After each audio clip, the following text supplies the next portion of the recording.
அனைவருக்கும் வணக்கம். ரொம்ப காலம் ஆச்சு மக்கள்கிட்ட பேசி. எல்லோரும் எப்படி இருக்கிறீங்க? சரி, அனைவருக்கும் இந்த பிரபஞ்சத்துக்கு கூட அன்பு கிடைக்க வாழ்த்துக்கள். எல்லோரும் நல்லா இருக்கிறீங்களா? இன்னைக்கு நான் ஒரு ஐயாட்ட பேசிட்டு இருந்தேன். அம்மா வந்திருக்குறாங்க. பேர் சொல்லுங்கள். மார்கரெட் அம்மா. ஓகேங்களா? ஏன்னா இதில் அவங்க உணர்ந்த சில விஷயங்களை பேசுவாங்க.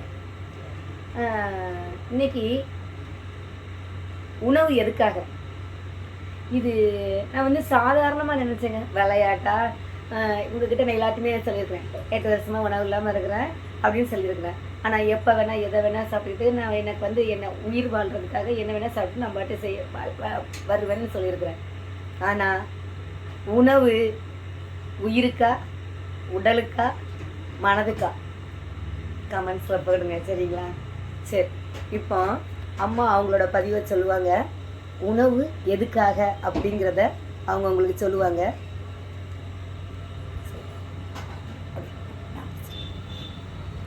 உணவுங்கிறது உடலுக்காகவும் இல்லை, மனசுக்காகவும் இல்லை, உயிர் வாழ மட்டுமே, உயிர் ஜீவிக்க மட்டுமே. அந்த புரிதல் நமக்கு வேணும். அது எதுக்காகன்னு அடுத்த வீடியோவில் நாங்கள் சொல்கிறோம். ஓகே, நன்றி நன்றி நன்றி நன்றி.